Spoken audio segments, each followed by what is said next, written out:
Well, it looked to be like it was going to be a walk in the park there for a while.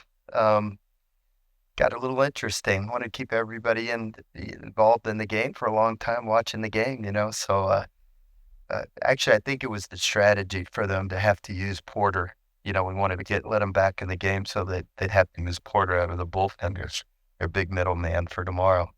Um, Obviously, it was a good win.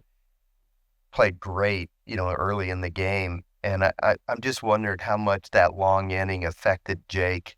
He was so dominant early in those first 3 innings. And then after we had the big inning, which lasted, I don't know how long, he wasn't quite as sharp going out there in the fourth inning and, gave up some hits. But, you got to give credit to Morehead State. They really swing the bats. They recruit hitters to their ballpark, and they've got power, and they just never quit. But, we hung in there and found a way. And at the end, the last 3 innings of the game, we had great relief pitching between Zach Russell and Parker Marlott. And, we did what it took to win. Been in a lot of games like this in my life.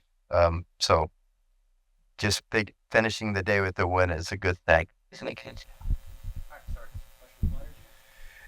Yeah, Zach, before you came in, Morehead State had put up 10 runs in the previous 3 innings. What is your sense going into the game at that point, knowing that they were pretty hot? Is there any kind of pressure on you to get that rally stopped? Yeah. I wouldn't say there's any pressure. I was just going out there trying to get us off the field, hit that first pitch in there first strike, doing my best stuff. Evan, two for you real quick. How'd you feel about the grand slam there? What were you looking for? It felt pretty good. I was just looking for a good pitch that I could handle, and yeah. And then, are there any nerves that kind of kick in when you guys are up 12-1 and then it kind of keeps dwindling down? I wouldn't say there's much nerves. We try and win each inning, and that's how we look at it. So we don't let the score affect how we go out there.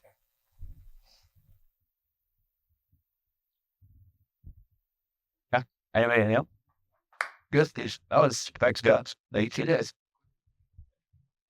We're going to really count on Zach Russell. He's got electric stuff, and the only reason I took him out of the game after the 7th inning was because he took that shot off the calf, and I was worried it was going to tighten up on him. I didn't want him altering his delivery at all.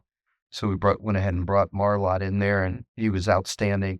Really, the 8th inning was a key inning, in my opinion, because we were right in the middle of their order, 3-hole through 5-hole, and Marlott pitched a great inning. And, then I was so proud of Caden Gaskin for coming through with his first hit. That was a big run to add on there, to give us a 5-run lead. So now a grand slam can't tie the game.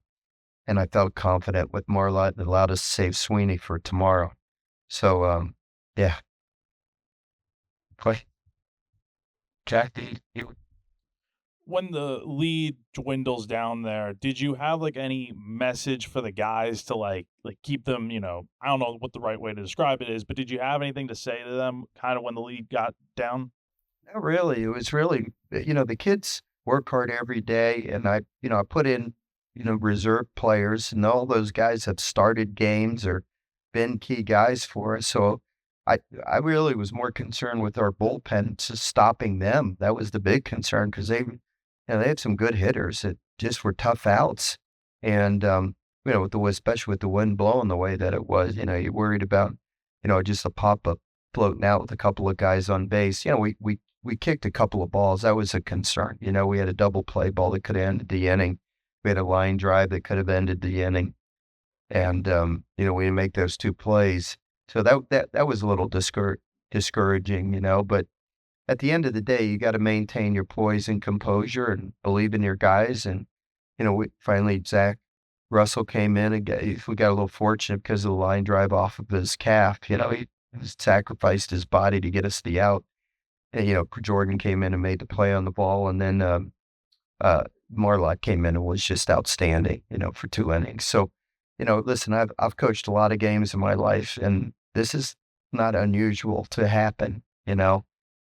It's happened before, and we've lost games, so we held on for the win. And, unfortunately we had to use a little bit more of our bullpen than I wanted to, but, at the end of the day, like I said, we're going to go home happy and get ready for tomorrow. With the substitutions in the fourth, I'm guessing that was just to get those guys in there. But when the lead's going down, are you like, man, I wish I had Nathan Hall and Ethan Petrie in the lineup? Yeah. Well, I'd be lying if I didn't say I was wishing that they were still in the game, But, at that point, it was 12-1. They were throwing some relief pitchers that didn't look like they were going to be able to stop us. And I thought it was going to end up being a 7-inning game. It had the makings, and I wanted to get some guys in the game, And I've been working with Caden Gaskin out in center field, and I wanted to get him some innings and a couple of at-bats. And, in the Rocky, I wanted to get him in the game. You guys, I wanted to get into the game. But like I said, outside of Caden, I think all the others have been starters for us, and so I felt confident, and Jordan Carrions played third base for us, but Jordan didn't make that double play ball and Tippett missed the line drive. Those are veteran players for us. So I wasn't nervous about having them in the game. I was just concerned that, whether a bullpen could stop them because they were just really hot at the plate. But, when they brought in, what was the last kid's name that pitched for him?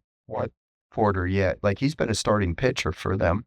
He started in Wednesday's game. I figured that they would bring him back out of the bullpen on Saturday or Sunday. And when they got close, it was a good move on their part to bring him in. And he was a challenge. He's 90-91 and, decent slider. So, it was a little bit of a challenge for our hitters, but we scratched a couple across there that I thought, made us breathe a little bit easier there in the last couple innings. You are so clean defensively for such a long stretch of the season. Last probably 4 games haven't been probably quite up to your standards. Are you seeing anything out of the guys, or have y'all done anything differently? No, it's just baseball, John. Once, they're human beings, and, we work on defense every day and emphasize it every day. And most days they play good defense, but occasionally they're going to make an error. I don't know what our fielding percentage is, but I'm sure it's probably 975 or something like that, which is nothing to be ashamed of, But let me say this, with that said, yeah, we're going to need to play good defense, as we go forward, because, we really don't, even though Jake struck out a lot of batters today, and he always has, SQ's not really a strikeout pitcher, even though Brandon Stone struck out 9 yesterday. He's not, he's a sinker ball guy. It's going to get a lot of ground balls, so we got to tighten it up a little bit. There's no question about that. You mentioned Jake in your opening statement and kind of worried about the fact that that was such a long half inning for him to come back out for the fourth. I don't think you had anyone warming up in the bullpen at all, but in the back of your mind, did you have any thoughts of maybe taking him out considering where the game was at that point? No, because I didn't want his endurance to go backwards. Next weekend we've got Oklahoma, and I want him to be able to pitch deep in the game, be able to throw a lot of pitches like a starting pitcher would. And I think he was only at about 50 pitches after 3 innings or something. So I didn't want to take him out then. But that inning, not only was it long because we scored a lot of runs, but then their pitcher had to come out of the game. Remember, he got hurt and they didn't have anybody warming up. So there was a long delay. I actually went back. Jake goes back to the tunnel between innings. He didn't stay in the dugout, but I went back to talk to him and said, do you want to get outside and play some catch? And he told me he didn't, but I'm wondering now if maybe it would have been, I should have forced him to play a little catch to stay a little bit more loose. I haven't talked to him or Terry about whether or not the long inning had an effect on him or not. I'm just looking at it in retrospect and thinking it probably did. You've talked a lot about how much you like Bo Holland's defense, but him being a switch hitter, how much does that make you comfortable in putting him in the lineup, any day? Yeah, I don't know if you remember early in the game when Bo had a really great at-bat right-handed where he fouled off, seemed like 10 pitches with 2 strikes, 7. And then he ended up flying out to center, but advanced a runner to third base with the out, a productive out, with nobody, there was nobody out on the scoreboard when he did it. So it was great battle for him. And then he gets the big hit for us in the 8th inning to batting left-handed. So, yeah, being a switch hitter is a great advantage in a lot of ways, as long as you're good both ways. And, Bo's been doing a really good job. I mean, he's earned this playing time, I promise you.